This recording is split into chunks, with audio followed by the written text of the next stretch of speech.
Yesterday was the 60th anniversary of one of Grand Apartheid's worst days. That was the day in 1966, the 11th of February, 1964 at least, the 11th of February, that the apartheid government did its whites-only area declaration, and that led to significant disruption, economic and psychological emotional pain as a result of forced removals.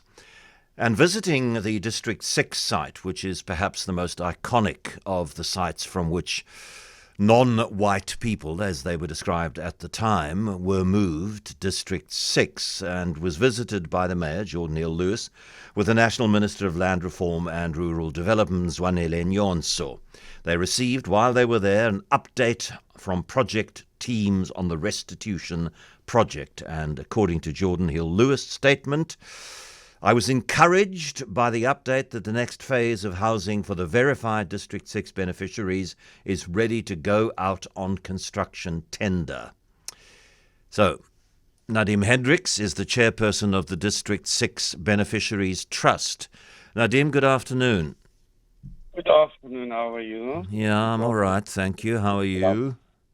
It's just very sad second day of the 60 years that I'm still reminiscing about with a lot of people the whole day through. You know, when days like this come up, when people start phoning you as chairperson of the trust, and then they offload all their particular miseries of 60 years of waiting to return to District 6. So it is a tough 2 days for me to listen to old people, 70-year-olds and 80-year-olds and 60-year-olds, asking me, Nadeem, when are we going back? When are we going back? You know, I'm dying and things like that. It's not an easy period, seriously speaking. And quite a few people have died, and they have died 1994, so that's 6. So they've died 32 years after we became a multi-party democracy. And I mean, you know, every day, Nadeem, I promise you, every day when I drive down Nelson Mandela Boulevard and I look to my left and I see that empty ground, it just, I don't know, it fills me with frustration and anger. And I wasn't somebody who suffered. I didn't have any family who suffered as a result of that. So I can just imagine what it must be like for the people who see that empty land and think, I should be back there. I should be living there again.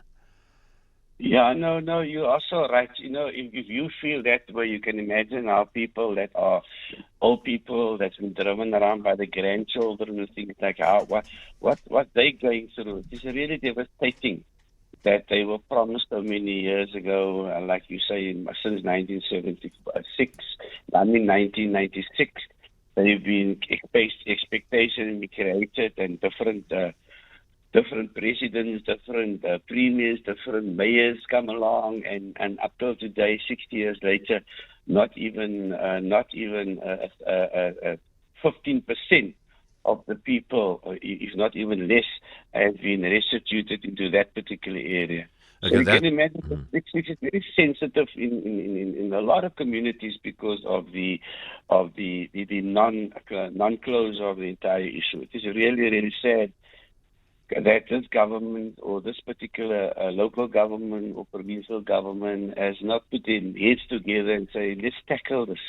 Let's really try and get some restorative justice into the soul of Cape Town. No, they're not doing it. They're playing party politics at the expense of the misery of the people of District 6, quite seriously. It's very sad. I was going to ask you how many people have moved back, and you tell me less than 15%. I mean, that is an incredibly low number. Yeah, look, if you take the 3 pilot projects together over there, then there's not even 300 families that has been restituted back to District 6 in the 3 phases that's been rolled out so far. And if I look at my database, when your person phoned me this morning, I have names and have addresses or I have information about another 3,000 people that is long or has a legitimate claim in terms of to be in District 6. And there is no way, I hate that word that you just used, verified claimants. And we as a trust are extremely disturbed at that particular term that the mayor is using or the government is using. They knowing full well that more than 2,000 to 3,000 people did not claim because for some reason or another, and I'm not going to go into it now, but they do all have legitimate claims in District 6. And it is sad that these land reform beneficiaries, which we call them, other people call them late claimants, they also have expectations and promises on which we've got papers and documents signed by from Mandela right down to Ramaphosa, not him himself, but before that, Zuma. We've got documentation where their particular claims has been acknowledged. And for the mayor and for the minister there to speak about verified claimants, it's just an injustice that they're perpetuating against the people who has been dispossessed out of District 6 quite seriously. That's another long story. Yeah. But it's not only verified claimants, and that is the big misconception that is going out there, that is be-in and all-in of the restorative justice process in District 6. It does not end there. There are so many other people that have legitimate claim to District 6 and were not given opportunity by the government a few years ago when they took a decision to open up the claims. And it was because they realized that everybody didn't claim. But then obviously the case was taken by the Afri Forum and the DA to the High Courts, and the bill was referred back, and the government since that, I think it's about 5 years ago, never took it up again. But sorry to interrupt, but I've got my eye on the clock, and I want to ask you about your sense of optimism for the next phase, because Jordan Neal Lewis's statement says, I was encouraged by the update that the next phase of housing is ready to go out on construction tender. Now, that's a very early part of the process. So you put it out on tender and then you award, and then somebody who didn't get the tender takes it to court and challenges it. And it's a long time before houses start being built and get finished so people can move in.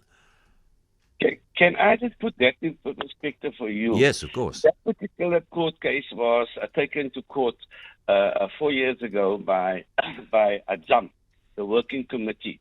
We asked the court to rule that the government must deliver the housing, at least for the verified claimants, so that the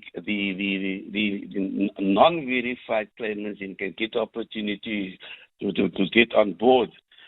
And we really took that particular decision 4 years ago to the court. The court ruled that the Land Affairs was responsible, National Department of Land Affairs, I call it Land Affairs, whatever it is, rural development, there's so many names I can't keep track. But nevertheless, it's responsible for the delivery of restitution, was ordered by the court to deliver. And the court then they had to report every 3 months or 6 months as to the progress. The sad part of it, 2 years ago, I was in a meeting with the President Mabuza and many other and different ministers and all that. I got so many minutes of meetings that I went with ministers and things like that. And 2 years ago, it was promised that in 1994 they're going to start that particular process of building. It's now 1996. The worst part of that court ruling, and I think you would understand me, and I trust other people will. There's no money. The court did not rule that listen here, provide us with necessary plans, provide us with necessary timetable. The court didn't do that. The court said the government must just give an update. The court never ruled that they must give a budget for it because it is not budgeted for in any budget of rural development. If we call it the Rural Development and Land Affairs, for the lack of knowing what is the latest name, it changes all the time. So our particular view is very, very clear that, Gordon, you may say that, They may pass the plans, like you rightfully say. They will issue tenders and all that. But at the end of the day, you and I know that if it's not budgeted in a particular budget speech or in a particular appropriated budget from that particular department or that particular minister, then there's no hope of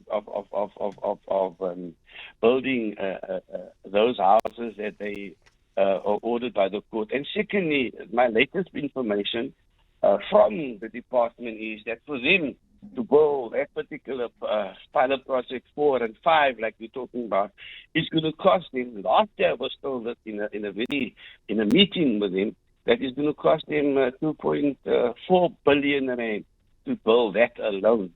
Now you know this country is in such a mess. Where are they going to build on 995 houses or something like that? Where are they going to spend 2 or 3 billion rand? It's probably 3 billion rand today, if not more. So who is fooling who? Nadeem Hendricks, thank you very, very much indeed. Chairperson of the District Six Beneficiaries Trust, putting a very different colour on yesterday's visit from what the Mayor and the Minister of Land Reform putting on it, or as he said, whatever the Minister's full title is these days.